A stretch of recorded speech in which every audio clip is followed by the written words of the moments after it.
Ladies and gentlemen, ladies and gentlemen, ladies and gentlemen, okay.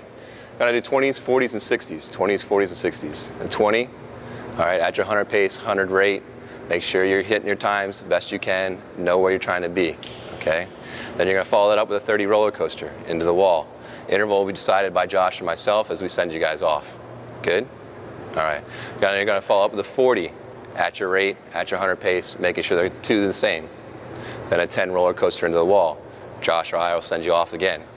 Then you're gonna go with 60. 44 flat, 45-2, 47-4, 49-0.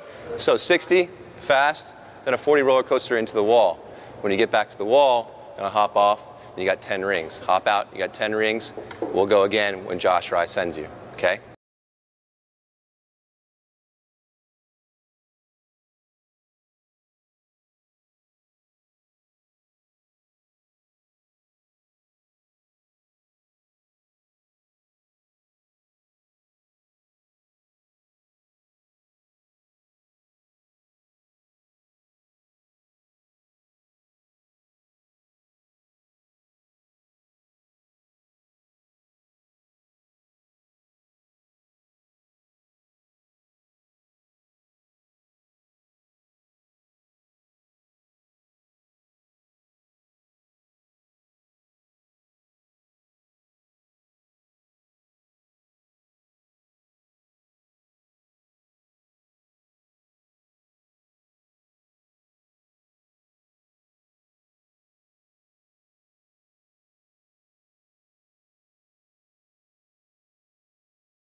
A lot of yardage taking place, but a lot of good, intense work going on.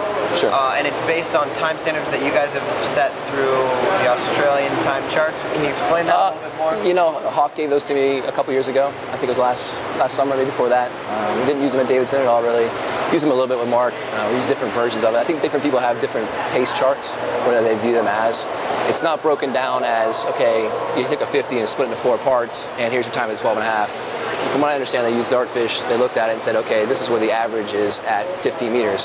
So a little bit faster at 15 meters. and then they slow down as they get into the wall, obviously, too. Then they're faster coming off the wall. So it gives a little bit better framework of where an athlete should be in that race, not just splitting it up and saying arbitrarily, this is where you should be because this is half of your race or a quarter of your race or a third of your race. Yeah. So we go off of that and try and talk about pace and cycles and then rate with it. So if they're doing this and they're trying to make that time, then they shouldn't try and do it with a 0.9 tempo, as some of them do. They shouldn't do it with a 1.6, as some of them do. They should do it with like that 1.25, 1.30 freestyle tempo, trying to be 100-esque with it. At the same time, keeping their cycles where they should be as well, too. Just dependent upon the individual. The more